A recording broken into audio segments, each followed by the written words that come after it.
Well, hi again, everybody. Welcome in episode number 8 of When the Game Ends. My name is Ben Holden, Mike Carmen, upper left, and our guest on this episode is Blake Geoffrion, Wisconsin Athletic Hall of Famer, first Badger to win the Hobey. You've got a biography out, fourth-generation player in the NHL. You scored a hat trick in the NHL. I could go on and on and on, but it's great to see you again, man. Good to have you with us. Yeah, you too, Holtz. Thanks, Carms. Ben, good to see you guys, and thanks for having me on. Appreciate it. Yeah, I haven't seen you in 11 years. You and I did a regional together in 2015 in South Bend. And one of the things Carmi and we do all the time, we have a little pre-production meeting. And I said, give me something maybe I can stump Blake with. And he said, the guy's an encyclopedia. So when we did the 2015 regional in South Bend together for ESPN, do you remember the 4 teams? No, I wouldn't remember that. All I remember during that time was I dropped an F-bomb or I said the word shit and the truck went in my left ear. I was like, dude, you can't say that. Yes. The girl on my right was like, she was handling my Twitter handle at the time. She's like, that is awesome. She's like, keep this coming. See all the hits you got going. You remember this? And then I do now that you bring it up. Yeah. Yeah. Later on, I was like Wisconsin gets scored against, and I'm like, fuck. And I forgot that I didn't hit mute. You're like, dude, you got to hit mute. Yeah, And I do remember that. And then Yeah. you know, my right's like, keep her coming. This is awesome. That's the only thing I remember about that. Those are I got to tell you, back then was like, I had no idea what I was doing. That was like totally off the whim, like just free flowing. So, no, I don't remember who was in the regional, but who was it? So it was Mike Hastings, coach of your alma mater now at Minnesota State. They were the number 1 seed in the entire tournament. And I had about a 5-year run where I felt like a jinx because every time I got the 1 seed, they lost. They got beat by RIT, who you guys, of course, saw at Ford Field in your last college tournament and year. And then it was Jimmy Vesey in Harvard, and it was Omaha with Dean Blaze, and they ended up going to the Frozen Four that year. So, oh, wow. Cool. So before I let Carmi go, did that deter you from doing any more TV, or was that it for you for television? No, I actually liked doing it. I really did. But I had not bigger aspirations. I don't know. I kind of wanted to get out of the hockey world, really, to be honest with you, and do something different. But it was a way to kind of stay in a little bit and be involved. But it wasn't something I think I ever wanted to do full time. I got a receding hairline. I'm not good looking, and but I can talk hockey. I got one of the 3 you need, right? So, it wasn't my thing. All right, from the Badger to the Gopher. Which, by the way, you really lucky, Benny. Yeah. Real quick, you do have to ask me about later on about Mike Hastings. I've chased the guy for literally 10 years. But really? Yeah. Okay. Yeah. We'll circle back. Carmi? No, I was just gonna say Blake let me down. I was talking up his hockey knowledge and how he never forgets anything and knows all these random obscure facts, and you stumped him right out of the gate. So shows that anything I told you about Blake, you probably shouldn't listen to in our pre-production meeting. Throw it out the window. Yeah, totally. Totally. So yeah, I think it's been you're talking about last year connection with Blake, and I think Blake, we were saying it's been just over probably 10 years, 10, 11 years for us as well. We were at Jamie McBain's wedding together, and my mom actually brought up when she found out I was having you on. She's like, "Do you remember when Blake had your little brother Jonathan dancing with a girl that was way too old for him on the dance floor?" So I had to make sure I brought that up. Yeah, well, I love cutting rug, man. You got to include everyone. So how you do, Benny? That's one of Blake's hidden talents. I hate to pump his tires, but he's got some dance moves. All right, all right. I won't pump his tires too much, but I can give him credit for that. That's only when I'm about 7 Jack and Cokes deep. All right. Outside of that, yeah, it's kind of me. liquid courage, baby. Liquid courage. So what are you up to? What are you up to these days now? What are you doing with your life before we kind of get into your story and all that happened? What are you doing with life these days? Yeah, I just started a new investment fund. So for the last 5 years, I've been working for a private equity firm called BHMS Investments out of Westport, Connecticut. We specialize in the financial services, business services sector, but we really kind of dominate the insurance world. So think like anything in the supply chain of insurance, from balance sheet businesses, the MGAs, to retail brokers, anything that's ancillary to it and service oriented stuff. I actually just ended up walking away and starting my own fund and using my own personal balance sheet combined with a family office to kind of go out and buy companies. build them up, grow them, and then sell them off. So that's kind of what I'm doing these days. It's impressive. I don't know half the words you just said and what they actually mean in the conversation. You know, that's for somebody who's been popped in the head as much as you, it's impressive. That's the world you're in right now, and it sounds like you're doing a pretty good job with it. Yeah, it's all it comes. You know me, I've always been an entrepreneur at heart, and so you know, kind of, 8 companies. I personally did 8 companies, and then got recruited into a private equity firm to kind of duplicate what I'd been doing, previously with kind of everything post hockey, and didn't really want to work for anyone else, but the 2 guys that founded the firm, I really wanted to learn from, and spent 5 years with them. They're wildly intelligent guys, 2 of my best friends still, and but I like to kind of control my own destiny, control my own calendar. So, and I wanted to do a little bit different the way they did it. So, kind of, went off on my own and just started my own gig. So it's been awesome so far. Well, anyone that knows your story, we're going to dive into it. I'm circling back to something you just said a minute ago. You didn't really want anything to do with hockey. Was it because of what happened, or what was the reason? Family. I mean, Really? that's the punchline. Yeah. I mean, look, Okay. so the punchline is, get hurt, crooning injury, took about a year to fully entirely recover. It was tough times up and down, but really tough times for me personally. And was on the, 7 painkillers a day, couldn't figure it out. And then kind of went non-traditional medicine route, with a doctor called Dr. Julian Bales, who's an amazing guy, saved my life, and, great dude right here in Chicago. We actually invested in a company together called Q30 Innovations, which you guys should check out. It's awesome. Um, and, didn't really what I want to do. I scouted for a year to kind of get benefits and a little bit of a paycheck coming in. My wife was in law school at the time, and didn't really want to know what I wanted to do. So did kind of a year of scouting. Then I was like, you know what, I'm gonna go use my degree. And I did, but I still didn't know what I wanted to do. And me and my wife kind of like set off like searching what I would be passionate about, what I'd have a lot of fun with. So I went in and worked for a company called Korn Ferry, which was an executive search firm. So we place executives from company to company. But uh, I got taken under the wing of a guy named Scott Kingdom, who's amazing. He ran the industrial practice for Korn Ferry, which is their largest P&L at the time from a revenue generation perspective. And so learning the business from Scott and how to carry yourself and what degrees you needed and how to handle yourself in a boardroom, but also handle yourself in a bar. I kind of had the bar already checked off, but I needed to know how to act in the boardroom. And he kind of took me under this wing. And then I also worked for a guy named Jed Hughes. Jed Hughes is like the guy in the sports world for placing executives and coaches, from team to team, league to league. We did searches like, Rob Manford, we did Pete Carroll to Seattle, we did Dan Quinn to down to Atlanta Falcons. We did Mark Blaisdell, Michigan's head coach 3 times, their AD twice. We did, I mean, you name it, we did it. I mean, we pitched in the Pittsburgh Penguins GM, president, coaching search 3 times. We met with all kinds of people all throughout sports. And so it was great for me to see kind of the behind the scenes in the boardroom, what happens. And then also it was a combination of sports and, sorry, hang on a second. Hang on, I'm on this call. Thanks. Wait, can you grab Betty for me, actually? Thanks, sweetie. So then sorry guys. So then it was really good for me to kind of see. I wanted to use my degree, but also wanted to do something I loved, which was sports and whatever. Well, after 2 years, I had the second most closed searches in all of Korn Ferry. The partner I was working with had number 1. I got my bonus, and I was like, "Wait, what?" And I marched down the hall to a buddy of mine who was the same, title as me, and I said, "Hey, what's your bonus?" And we had the same bonus, but I had like 35 more closed searches than him. And I was like, "All right, I'm out of here." I walked in my MD's office down in Chicago and I said, "Hey man, is this like, I just want to make sure you're not missing a couple zeros in my paycheck because, I had this big spreadsheet of like, this is how much revenue I brought in, this is how many searches I'd rescue, blah, blah, blah." That was when I knew corporate America was not made for me. I shook the guy's hand, thanked him for everything, and walked out the door. Wow. Scott Kingdom still to this day has not called me. It's a true story. He was the guy who ran the industrial practice and brought me in. Wow.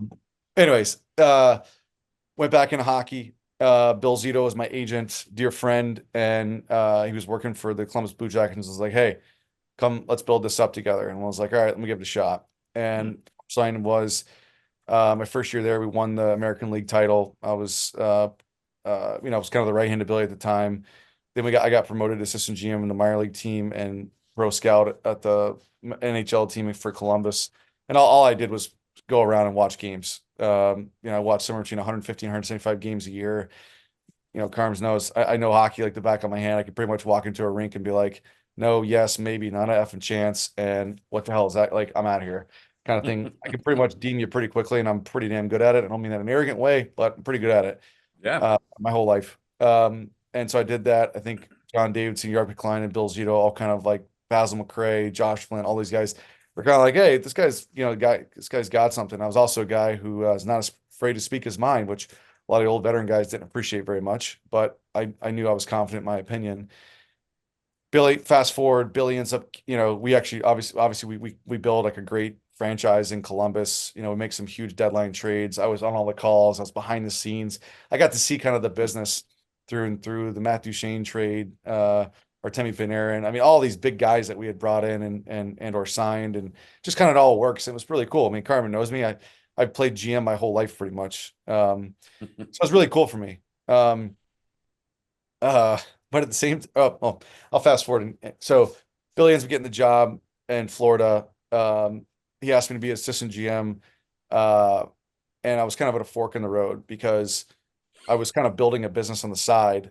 I was building businesses on the side this entire time, running a hedge against, hockey, right? Because we all know you get the big time job and then you get, 2-3 seasons in, you get fired, and then you're scrambling for another job and you go from making a couple hundred grand to 80 grand. And you're like, well, that doesn't work. I just move my family all around and blah, blah, blah. Like, it doesn't make sense, right? Yep. So I was running a hedge and creating businesses. I took a class in college called Entrepreneurship 501 my senior year. 4 business plans, 4 ideas, presented to the class. That was your grade. I got an A plus. Only class I got an A plus in. I always had a pride and passion for it. So I scouted during the days. I worked on my businesses during the days. I scouted at night, at nights and on the weekends. Grinded it. Wife was in law school, and she worked a lot during the day. So what the hell else was I going to do? So I came in the fork in the road though, where I had a really, really nice business. Billy was like, hey, come down and be assistant GM. And I was like, this was right during COVID, heart of COVID. No one's moving. Like, I'm not going to move my whole family down in the heart of COVID. My wife was pregnant at the time. We had a little daughter who was 3 or 4, and my wife was pregnant. I'm like, Billy, I'm not moving down to Florida right now in the middle of COVID when, prices are spiking. I can't sell my house. The cost of living down there for a house is outrageous. Like, the schools are shitty where I can afford. Like, this doesn't make any sense. So I took a lesser role for a year, and then ended up selling my business for a really nice number. And I called Billy up. I'm like, hey, I just got offered a ridiculous number for my business. Like, I'm going to sell it and peace out. Like, they want me to go with the business. He's like, what's the number? I told him the number. He's like, get the hell out of here. And, I was like, all right, cool. So that was like my ending of hockey. Like, it just wasn't going to work out for me. I was on the road, 4 to 5, 6 days a week. And I was just fast forwarding. Like, the aha moment for me was, I'll never forget it. It was a Sunday afternoon, trade deadline. I'm at home. I just got off the road, 5 cities in 6 nights. I was exhausted. Sunday morning, and it was Sunday afternoon at this point.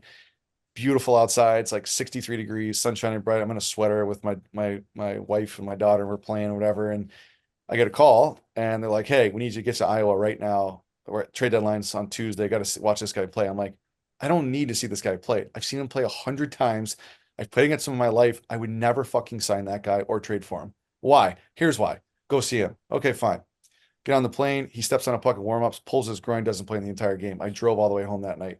And I go, I'm fucking never doing this ever again. And that was like right when my head turned to like, all right, this is stupid. Like, there's more to life. I'm a big family guy, as Carms knows. Like, family first for me. And I was like, I got to do something else in my life and build something else. And so I ended up going, I ended up going, sell my business, and going into this private equity firm. I did about 7 total companies. 5 were really successful, 2 were zeros, while I was scouting and all that. And then one, the last one was a really big one for me. And then went into the private equity firm for the last 5 years, learned an absolute shitload. It was amazing. These guys give you some, I'll define it for you, Carm, so you can understand. But they're since inception, well, 12 years in business, 58% IRR since inception. So what that means, Carms, is that every single year they're making 58% on your money for 12 consecutive years. Wow. And so these guys are like rock star studs. And so in order to learn from them and understand what they do, how they do it, their process, procedures, how they act, how they carry themselves, how they get owners to like sell them their businesses and actually bring true value add and not just be, a traditional private guy who's just going to fire everyone, cut costs and keep revenue and then sell it off. Like their mindset was like, no, no, no. Like our mantra is there's 10 things that you want to do as an owner in a year, you're going to get to 3 of them because you just can't, which is so true. And they're like, we're there 3 through 10 to make to do them for you and execute for you. And that's how we provide our value.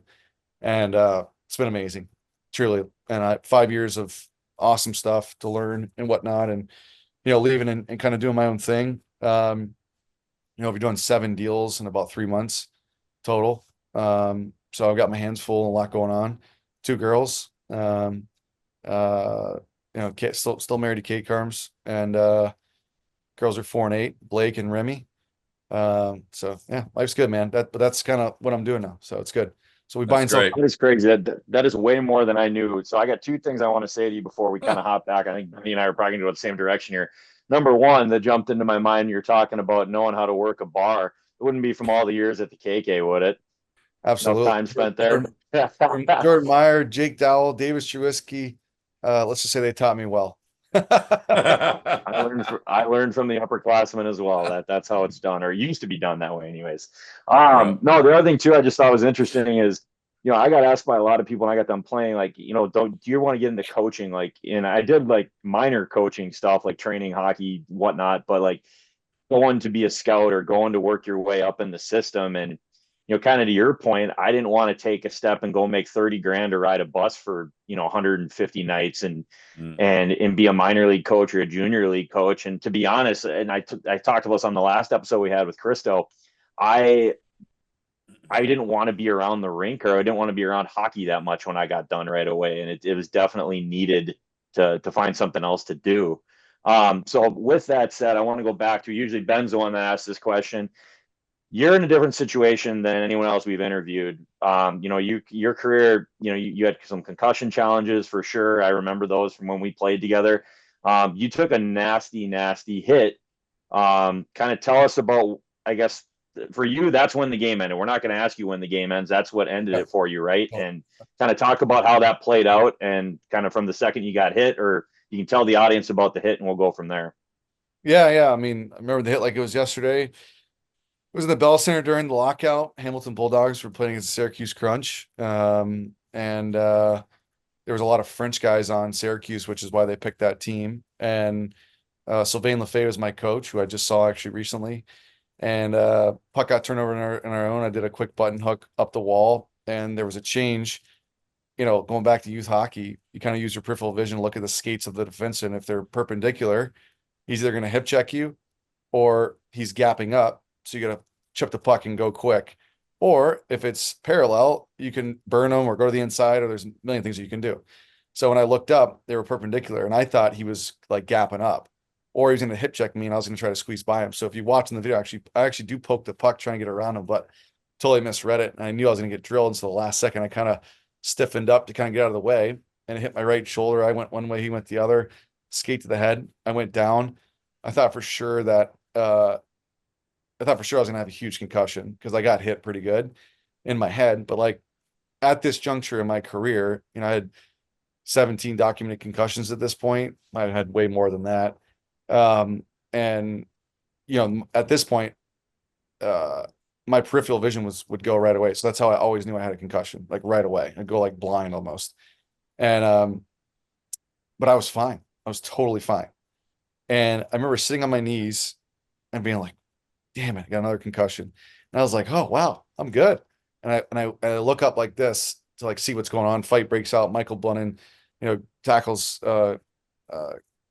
Cote and the whole thing, whatever. And when I went like that, I'm like, oh no. And I just felt like this like massive like blood go down the back of my neck. And I had long hair at the time. So I knew it was a lot because I could feel it like through my gitch and everything. So like I knew it was bad. I'm like, oh no.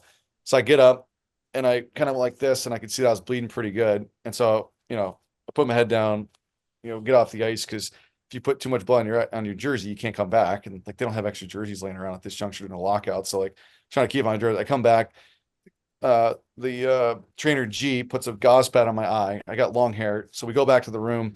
And in Montreal, in the Bell Center, when you go through the double doors, the locker room's straight ahead, but the trainer's room is actually way down to the left. So we went left, and it's a ways down.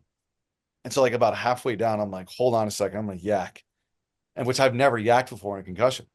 So I put my hands to my knees. I'm like, I'm gonna throw it for sure. And they're like, all right, we'll just let her rip if you need to. So I'm like, all right, I'm good. And I keep going down. I sit on the trainer's table, and they all start talking French a zillion miles an hour. I don't speak a lick of French other than mange la mouse, see back neck, which we all know what that means. Like nothing good, right? So I haven't heard that one in a while. yeah. So G's like, hey, G takes the gauze pad off of me. He's like, where the hell are you bleeding from? He's like, nothing on here. I'm like, I think I'm bleeding from over here. And he goes over, he's like digging through my hair, and like all of a sudden, like half my fucking scalp falls off. And he's like, oh God. He puts it back up, and he's like, hold on. Doc comes over, gives it one of these, looks, puts it back, and he goes, and he says something real fast, and everyone starts moving a hell of a lot faster than they were. And I'm like, hey, what's going on? And G's like, dude, it's a lockout year. They're all horny to do something. He's like, you're fucking fine. He's like, you're done for the night. He's like, you're probably gonna need some stitches, but like, you're fine. I was like, all right. I was like, that sucks because my dad's here. He's like, oh, he is. I'm like, yeah. He's like, what's his number? I'm like, why do you know my dad's number? He's like, well, my mom would have come down and see us, and she's not going to be there. I'm like, all right, sure. So I'm not thinking anything of this. So he called my dad. My dad shows up white as a fucking ghost, and I'm in a stretcher now. So they put me in the stretcher. I'm like, gee, what the hell is going on? Why do I need to go in a stretcher? He's like, dude, they're being over. He like saved my life. I'll tell you all about this in a second. So he's like, they're being overcautious. Just relax. It's fine. So my dad shows up, and my dad like doesn't like, all right. So punchline is, we get in the ambulance. My mom and dad are in there with me. My dad's cracking jokes in the front seat. My mom's all worried. G's in there, the trainer, and they're talking, hey, you're fine, buddy, no problem, like the whole thing. I get to Montreal General, and the doc comes over and he goes, hey, we're gonna get you a CT scan real quick, and you should be out here in 20 minutes. I'm like, all right, cool. So the last thing I remember was like, like this, like in a hospital, the doors open like that. So I remember going into this really cold room, and like I was done. Don't remember anything from there. I went into a seizure. I remember I have two brief moments after that. So I pass out, go into a seizure. I then subside. I remember being dragged onto the gurney, like to like another table, and they cut all my gear off me.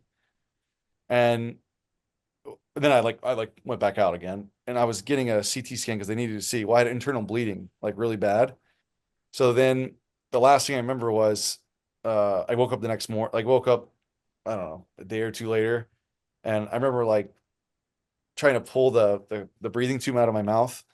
And then I woke up, they sat me up, and like next memory I had was Mark Bergevin, Jeff Molson, my mom, my dad, and my dad. And I think Sylvain Lefebvre was there too, I think. They're all crying, every single one of them. I'm like, what the hell's going on? Like, what the hell? Because I have no idea at this juncture, like, what the hell's going on? So then I go back to sleep. I wake up again, and now my wife is there, but at the time, my girlfriend, who was in law school, Caitlin. And so she comes over and she goes, hey, I need you not to freak out, but like, I need to tell you what happened. I'm like, what's going on?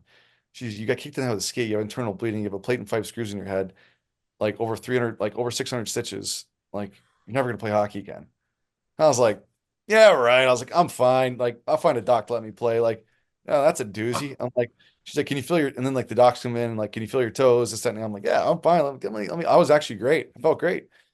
But the moment it hit me was, I got transferred to just because I was in the ICU at the time. I got transferred to like, Gen Pop, as they call it.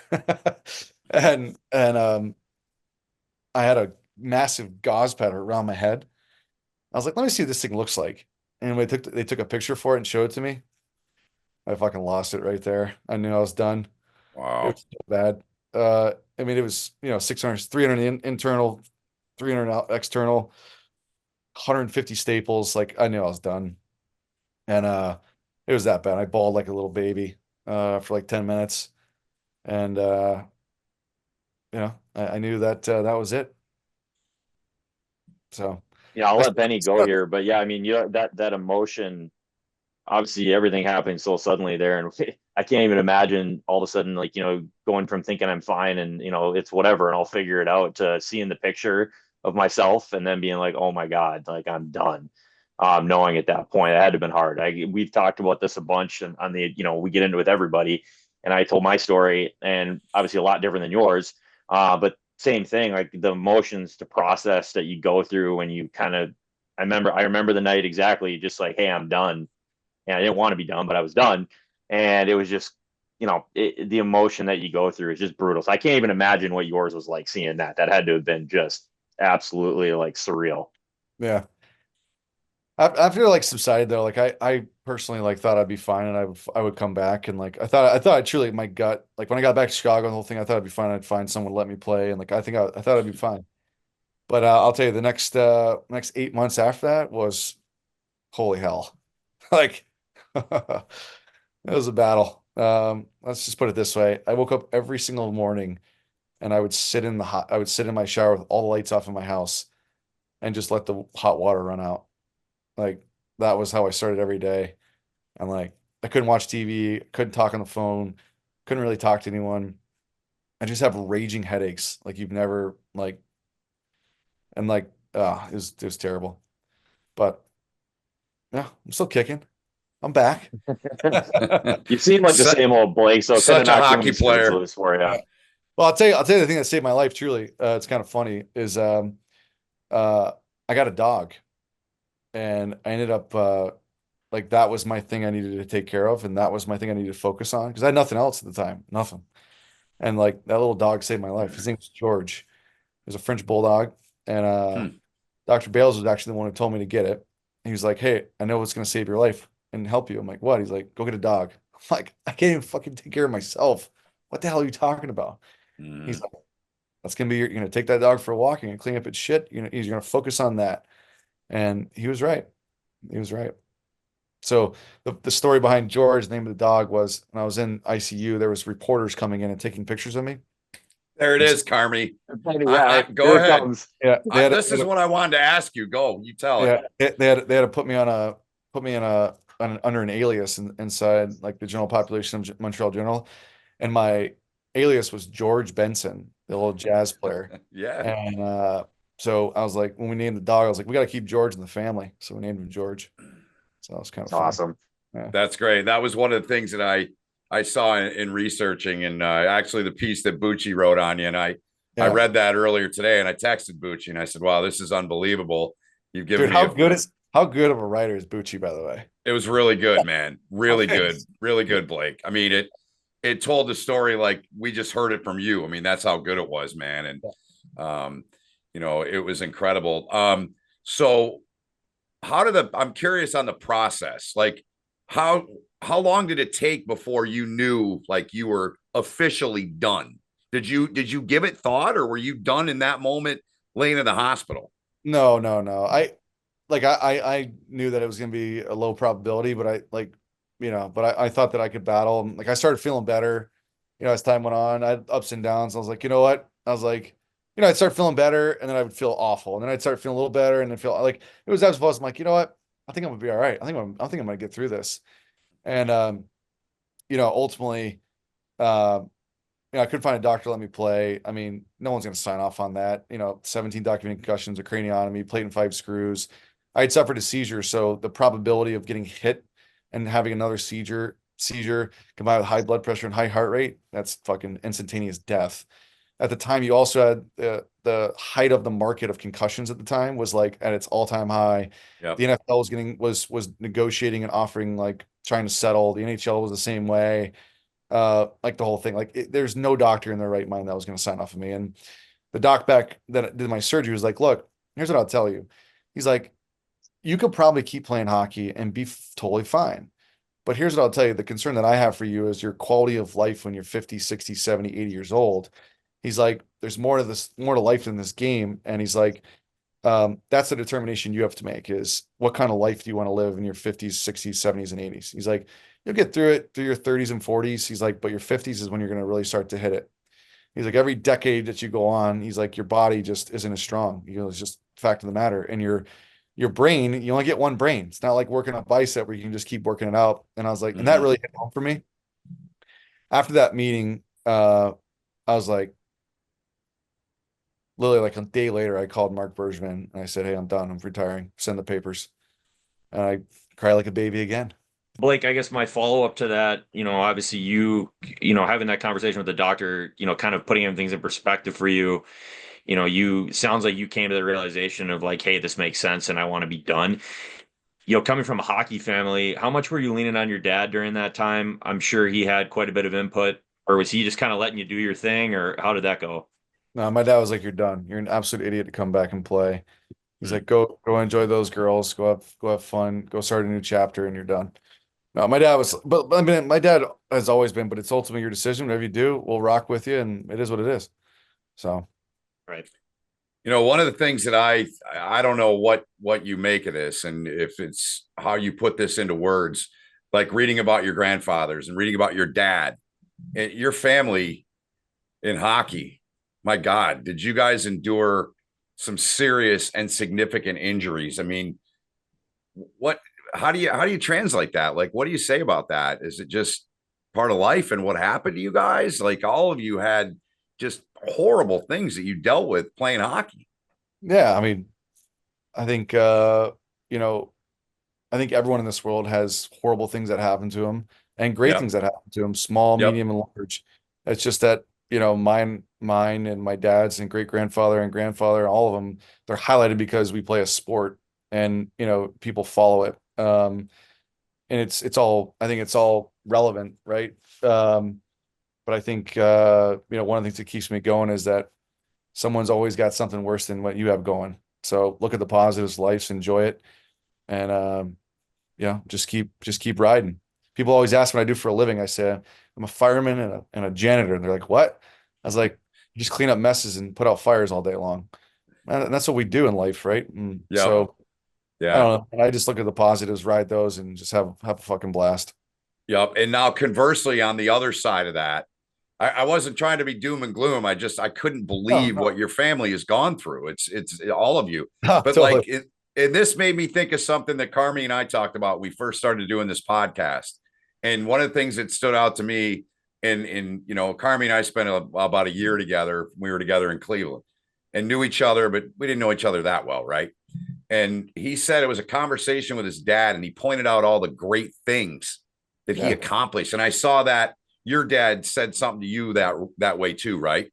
No, totally. I mean, my dad is always reflecting, like, dude, like think about the things that you've accomplished in this world thus far in your whatever, years old. He's like, you've had an incredible career. Like, it's okay to be done. Like, yeah, you want to do more, but like that wasn't your way. So like that's not what's meant to be. He's like, so go do something else now and go go build something new.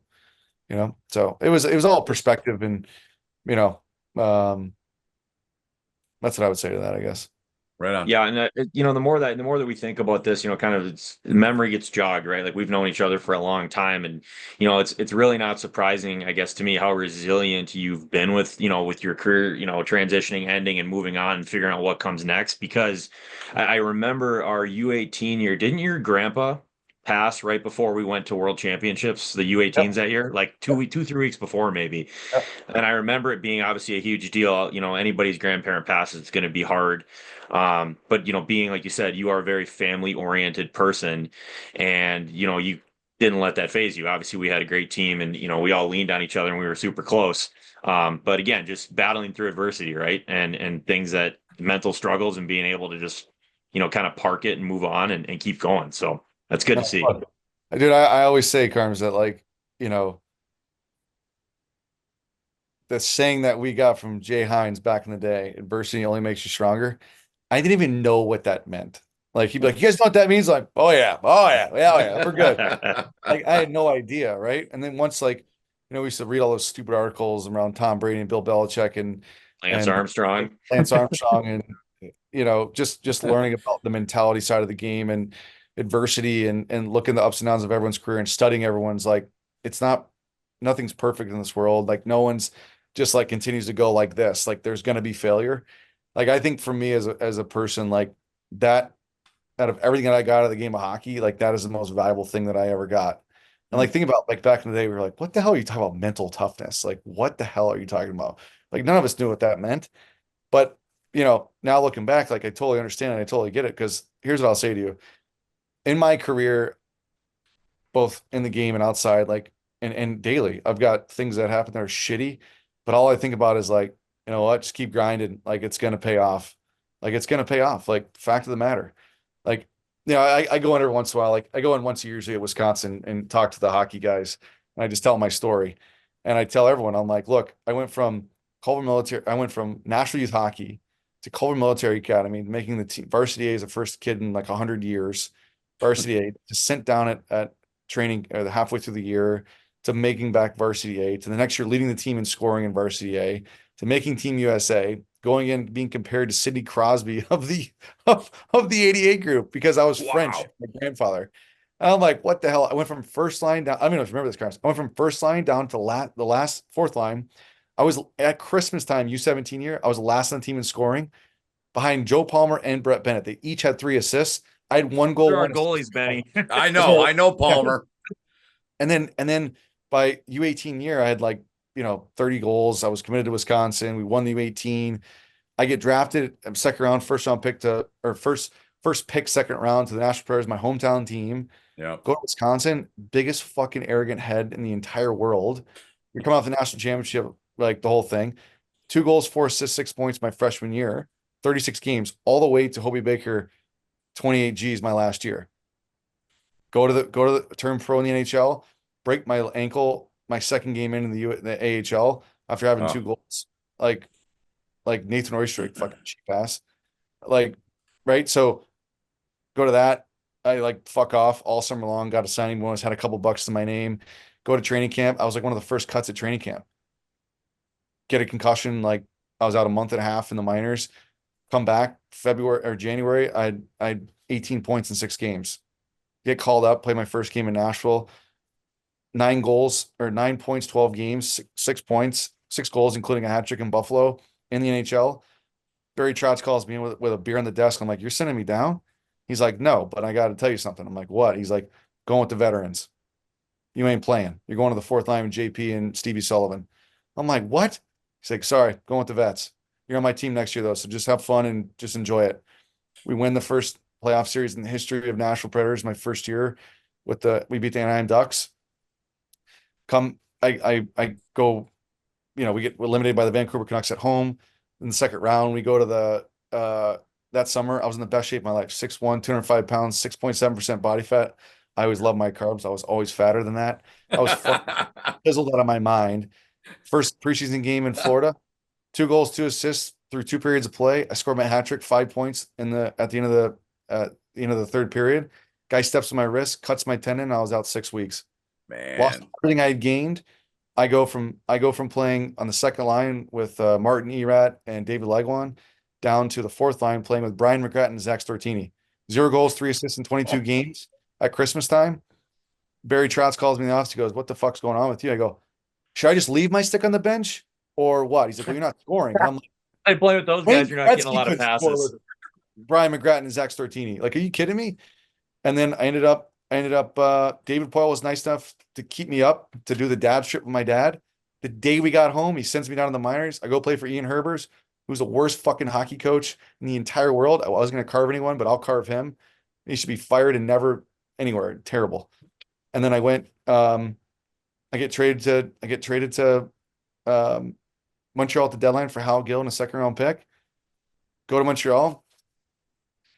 GM there calls me, goes, hey, we're going to send you to Hamilton first. Then you're going to come up when you're ready. Fuck. Oh my God. 12 points, 9 games, ripping, ready to rock. Call me up.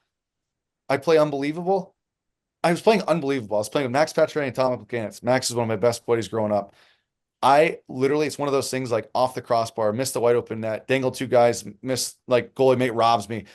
I was going to score 10 goals in the next 4 games just couldn't get one to go in the net. Randy Cunningworth, I'll never forget, we're in Ottawa. He gives me a blowjob, figuratively, in the fucking pregame skate. Hey, keep going, kid. You're doing fucking great. You're going to get 10 goals your next 10 games, blah, blah, blah. We love you. You're fucking playing hard. Like, hey, if you want to drop the mitts, by all means, like the whole thing. They're double shifting me, the whole thing.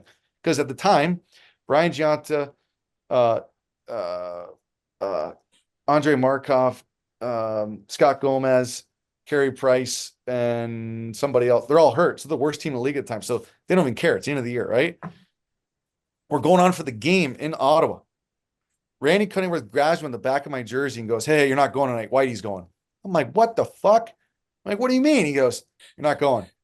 We go 10 games in a row from there, lose 8 of 10. They're calling guys up from the minors to put me in over. So finally, and I'm going to the rink first, doing extra goalie practice, shooting ball. I'm just trying to get back in the lineup. I'm the only guy getting scratched. They're calling guys up from the minors. So finally I go up to after one of the pregame skits, go, "Cunny, what the hell? What the absolute hell? Like, what's going on?" He goes, "Listen," he goes, "I'm not supposed to tell you this, but here's the fact of the matter." He's like, "I just got told this morning they're not bringing me back next year." I go, "So I'll throw you a bone, but it stays between me and you." He goes, "They're scratching you because they don't want you to go on your waiver games to where they demand to give you a one-way contract next year." I go, "You got to be shitting me." He's like, "Nope." He goes, "Enjoy the NHL. Don't fucking backskate yourself anymore. Just have fun." Well, what ends up happening? I end up going into the game, like the last 2 games, because they were like Ryan White actually gets hurt in warm-up, can't go on. So I need like 5 games, can't go on. So they play me the last 2 games of the year. And then I get healthy scratched. I start working out. They're offering me a 2-year extension, a one-way deal, $800,000 a year or $1 million a year. And Pierre Gauthier gets fired as the GM at the time, bring in Mark Bergevin, and they say, "Hey, that deal's off the table. This is my team." This was literally within 12 hours of each other. We agreed to terms, wait for the contract to come over, it never came. Lockout happens. Mark Bergeron calls me. It's not his fault. Says, "Hey, if you want to be on my team, go play in the minors, stay in shape." Creating injury, done. Ugh, Wow. that's quite. See, again, Benny, there's the example of Blake being able to rattle off things. I could never remember names and quick as that go through all of it. You know, funny you mentioned Ryan White. Ryan White's responsible for this gash across my nose right here. He caught me watching my shot my rookie year in Lake Erie and blew me up and Yeah, split sounds about open my right. nose. Sounds about right. I love Whitey. Would love to be on his team. Would never want to play against that guy, though. No, that was back when you could still hit guys 2, 3 seconds late, and he caught me not paying attention. And I was being a little bit of a prick myself at the point in the game, and I got what I deserved, I suppose. But no, Blake, it's funny you're talking about Ann Arbor, and I don't remember that specifically about like your struggles out of the gate. What I said to Benny though in pre-production, and that you were a guy who was very personable, like very outgoing, very much a team guy, and like play for your teammates type of player. So I want to make sure people hear the story and you're talking about all this stuff, know that like, yeah, Blake wasn't just about Blake. Blake was a really good guy to have on the team. And I remember you fought with no questions asked. You dropped the gloves, and I told Benny this story too. And I don't know if you remember this, but when we came to tryouts for Ann Arbor, I had zero expectation of making the team. EJ and I were high school teammates, and EJ was already on the team. He was one of those 4 or 5 already had been offered, right? And I was like, "Oh, great! There's gonna be every college and junior scout at tryouts. This will be perfect. You know, get on the map." So it was a complete shock to me when I made it. But you came up to me after our last skate at tryouts, and I don't remember what you said, but you said something just like a 15-year-old wouldn't normally say to a 15-year-old, complimenting me about something in my game.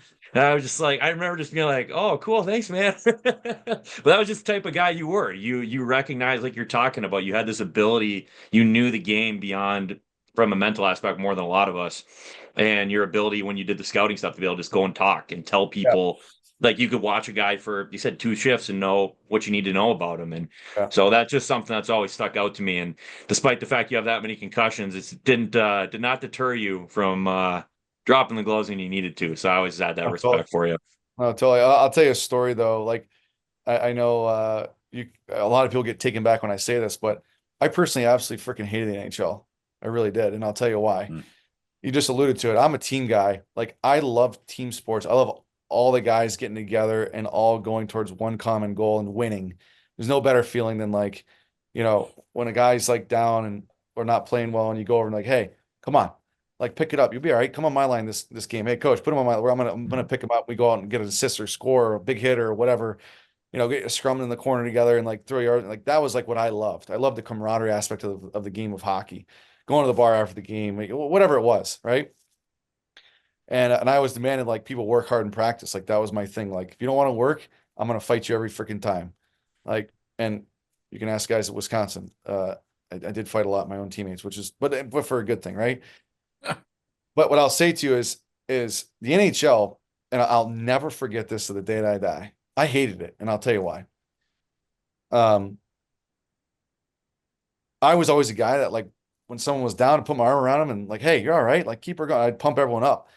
And I'll never forget it. I was in Buffalo. I just got done scoring the hat trick. It was 2 games later. We flew back home, and I was in pregame having it was just a practice. We were having a good time, and I was like talking to guys and whatever. And Steve Sullivan comes over and he goes, "Hey, we're flying to." He actually said 2 things. He goes, "One, you need to shut the fuck up around here. You talk way too much." He's like, and two, he's like, "Me and you're gonna grab breakfast tomorrow morning after we get to Arizona." I'm like, "All right, Sully, sounds good." He's like, "No. I'm gonna do the talking, not you." I'm like, "Okay, great." So we go down for breakfast, and I was so excited to hear what this guy had to say to me.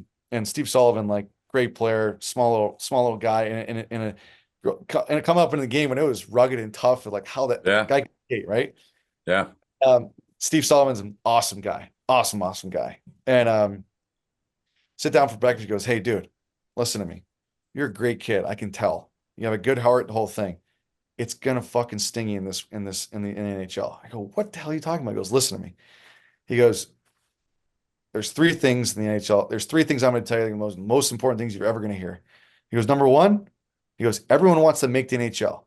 You've done that. Congratulations. It's awesome. It's a great league. Number two, everyone wants to get paid. And then they want to win. And don't let anyone ever tell you it's anywhere, and that order is anywhere different." And he's like, "So what you need to do is you need to focus on you and your family and nothing else. And then once you get paid, then you can start being this." That's what I'm doing now. He's like, "But until you get to there, focus on you and do it because everyone's coming after your job." He goes, "Everyone you're helping to take them out of to take your spot from you." And I was like, "What?" He's like, "Look around the room next time you go in." He's like, "Don't talk, just look around." And dude, he's right. Everyone stays to themselves. No one says like, "Hey, good job." Sorry, good shift. Nothing. Other than the old veteran guys that have all been paid. Everyone else is focused on themselves. And I'm not going to name names here, but like I even caught like guys that were in and around my age, like suing me to coaches and trainers and like just like shit that I was just like, this fucking sucks. Like this is what I signed up for. This is brutal. It's no fun. So if you look at like, you know, Boston Bruins, Chicago Blackhawks, like Detroit Red Wings, all these teams over the last 10 years that have done extremely well, look at what they've all done. They drafted it young. They brought all these guys in, and they fucking paid them, and then they bought in and actually created a cohesive like core, and then they all won. Well, of course they did, right? Mm-hmm. And it's so like when I went into like, no one listened to me, but Yarmo and JD, that's what they had built in St. Louis, right? They had drafted really well. They brought all these guys up. They all paid them and gave them long-term contracts and good cap hit numbers, created a core and a nucleus that was like high character, gritty, balls to the wall, work ethic, took care of the young guys, and got them to buy in, and then and over the top that with old veteran guys. Like that was the equation. And it's like look what everyone's trying to do now. I mean, you have kids like comes to mind right away. I'm not saying he doesn't deserve this contract, like Matt Boldy. 1 year in, he gets $7 million a year, $7.8 million a year. Now he's a hell of a talent, big kid. Like I'd bet on him too, but like, these kids are getting paid ridiculous money, like at young ages. So what does that create? That creates leverage, right? They're now more powerful than the head coach. They're now more, so like you have to pay these guys that are high quality character guys that can be around for a long term. Like, it's just now you have you have to balance like the salary cap and all that. That's why you have these head coaches getting flipped around like every year, 2, 3. If you're coaching a team more than 3 years, like kudos to you. Like the fact that you still have the demand and the respect in that room is outrageously, awesome. Because Yeah, it's funny you went there because that's exactly what I was going to say is that's what you're seeing now. People are wondering why are these guys getting paid so much so early? These 8x8 deals getting handed out like candy. But you make a great point. Get the guys to get paid, so all they worry about is winning from there on out, right? So that's real interesting perspective for sure. yeah, which is going to drive ticket sales is going to drive winning, which is going to drive value of the actual entities, so the owners can recap them and take out, like that's what it is. Owners can keep and GMs can keep their jobs longer, coaches can keep their jobs longer. Like that's what they do. I mean, that's what you have to do because, like Steve Sullivan said, first they ever wants to make it, then everyone wants to get paid, and then they want to win. That's the order, and it's not anywhere different. And if you That's look great stuff. Go ahead.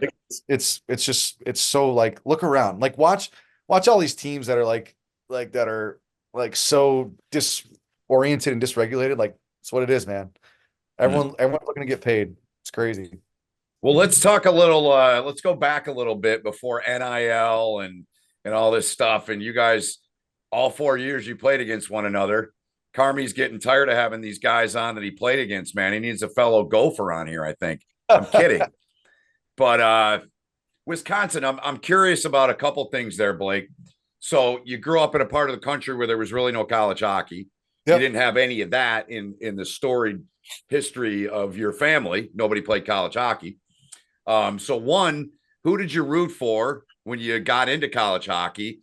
And two, what ultimately led you to Madison? Yeah, I knew nothing about college hockey other than the Michigan State game that got put on ESPN every year. And I was like, well, okay. Stripes. I want to go there. And I'd met Red Berenson a zillion times because he was best friends with my grandfather back in the day. Right. So I was like, okay, I'll go to Michigan. And when I was at USA, I didn't know anything about college hockey. Either than my dad. My dad knew Major Junior. We knew Stan Butler really well, who at the time was head coach of the Brampton Battalion. Wouldn't shock me if he's still there. Stan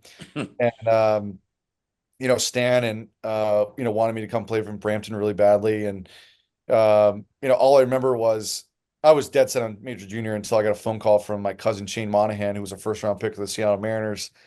Clemson, Golden Spike Award winner, like top notch, like got every record as a freshman. Awesome. You should look up his stats. They're ridiculous. Okay. He calls me, he goes, hey, listen to me. He's like, there's two things I'm going to tell you. One, both of which I want you to listen to. Number one, go get your degree. Don't go to Major Junior. Go get your degree. Look at me.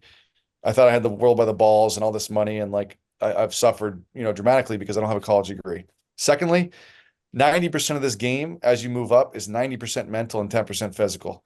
Everyone's like a 1 degree separation of talent or less. He goes, this is all a mentality game from here on out. Again, didn't know what that meant at the time. Now I do. So, there had been never one in the history of the Geoffrion family that ever graduated college. And, so I wanted to really go and so when I went into USA, I was like, look, Steve or Stan, I'm going to go to USA for now. I'm going to play a year there, and then I'm going to reevaluate where my options are. Maybe I'll come to Brampton at that point, or I'll just keep going on.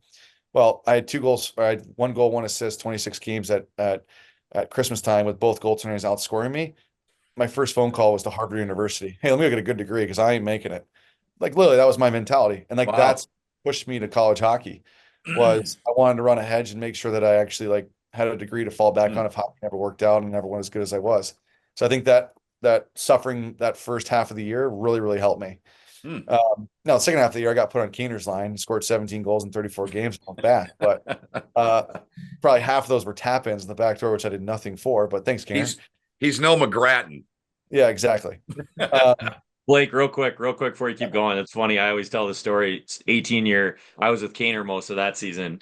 Yeah. And I think I was second or third on the team at points. I don't remember for sure, but I had just over a point a game. And Kaner, that was the year he had like 100 points. And he was like 30, 40 ahead of the next guy. Like it was just the stuff that he could do was insane. I mean, it's incredible. You were tied with Rock Shawnee if it's 04-05 behind Kane. I'm looking at it right now. Yeah. Okay. All I remember was we played the Toledo Ice Diggers in the first game that Kaner came in Toledo. And because God, who got hurt? Steven Sperry. Didn't Steve Sperry go down with a knee, like a knee injury? God, that's really testing the memory. I remember that game though. I remember that being our first game in the NA was at Toledo.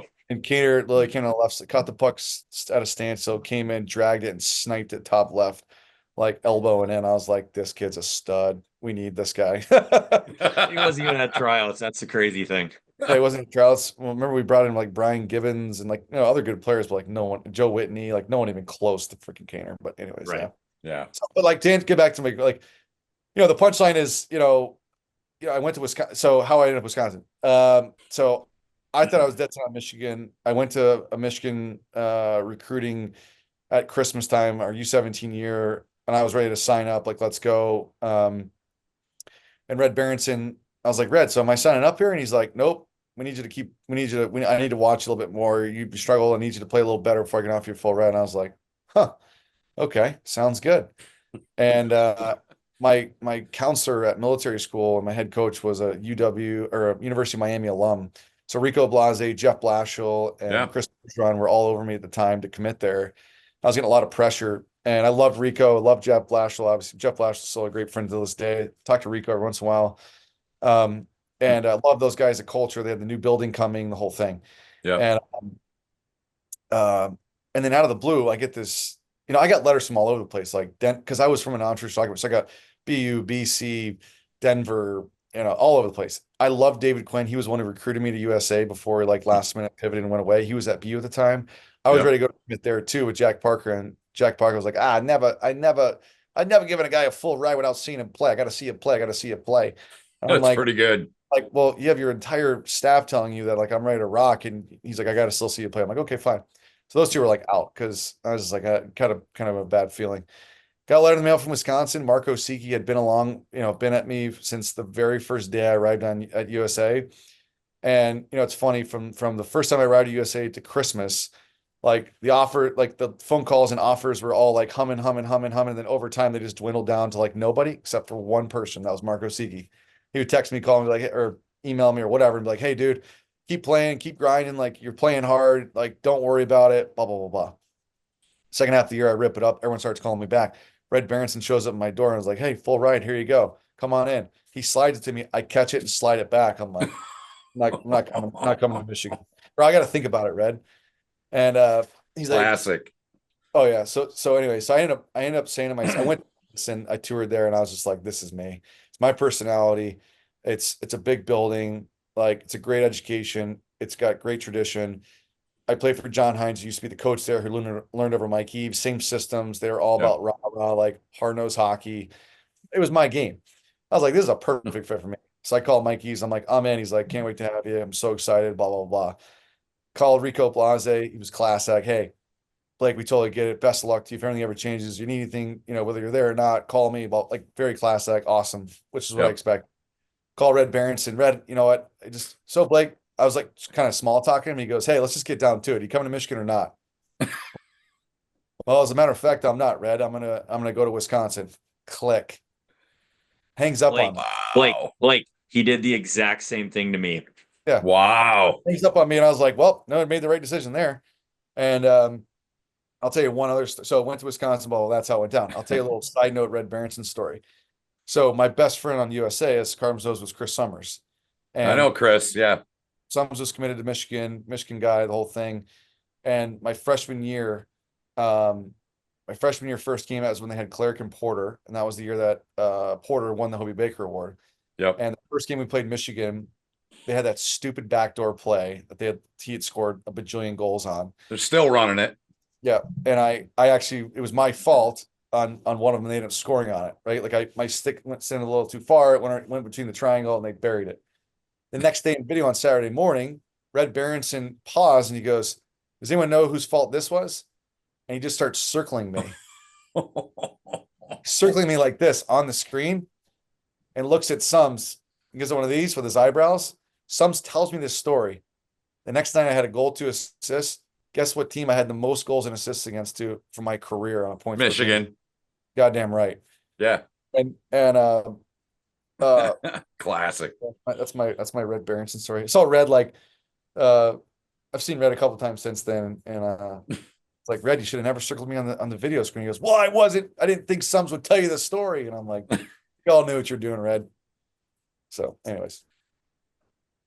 It's a good one. That's funny. That's really good.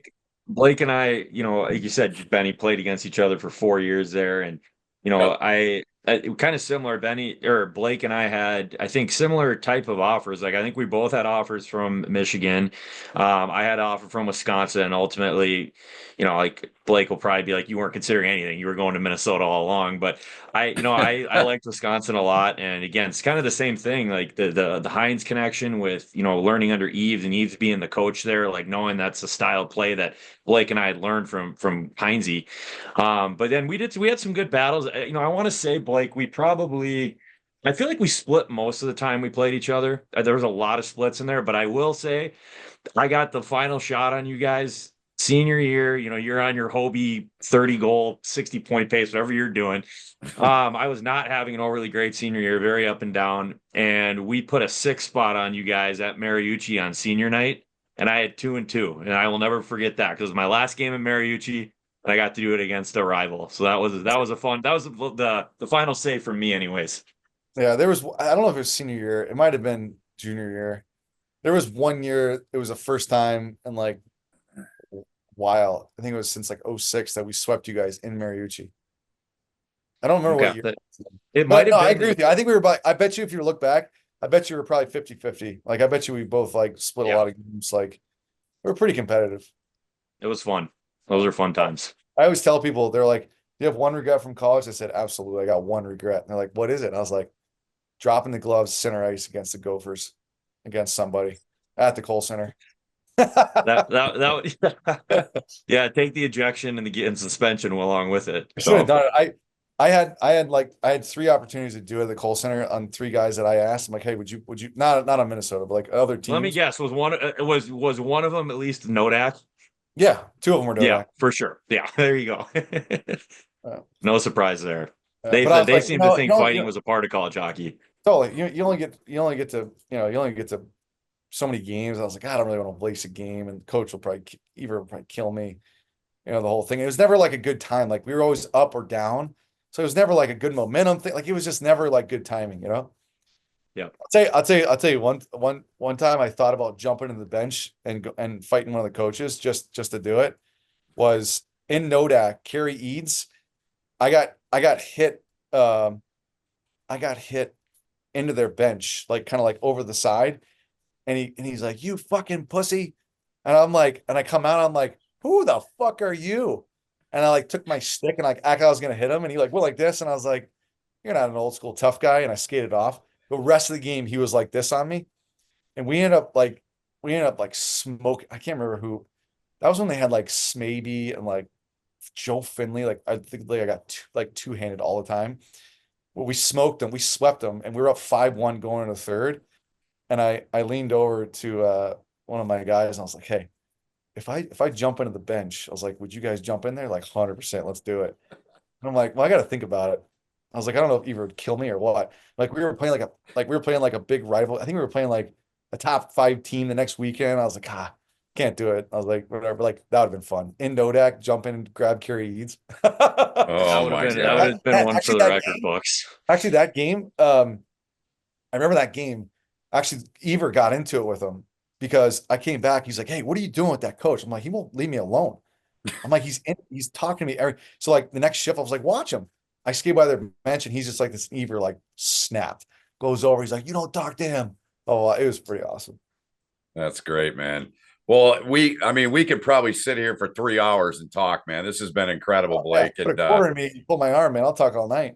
I know you will. And, we usually the last thing we kind of get to and is, basically, your advice for younger guys and, that are still playing. And, and obviously in your case, as you've told us and those that know your story know it ended on one play. So what advice would you give or do you give guys playing, whether it's hockey? We don't just do hockey here, but what's your advice to a pro athlete that's, maybe the end's near, and what do you tell them for life after? Oh, life after. Okay. Well, Yeah. I'll say for guys that are still playing or still trying to make it, I tell everyone, don't get outworked. I feel like this day and age, like it's such a simple concept. Everyone's entitled. Everyone's, like spoiled and everything else. I think like just get in the gym, get on the ice, like get in the corner, like don't get outworked. Like it's really simple. Like my motto is don't ever get outworked. You'll never outwork me. You might be more skilled than me, whatever, but I will find a way to beat you because I'll outwork you. And like, so that's what I always tell people this day. It's very simple because that alone, you know, like look at all these guys that make the NHL. You're like, how in the world did he make the NHL or whatever team it is? And they do the things that no one else is willing to do. That's the fact of the matter. They're out willing to, throw a body check, take a face off, block a shot, get in front of the net, take like they're willing to do things that people aren't willing to do. And it Yeah. all comes down to hard work. I would say that for guys that, life after hockey, man, it's just like the game. And anytime you face adversity in your career, like just go figure it out. Like, don't be scared.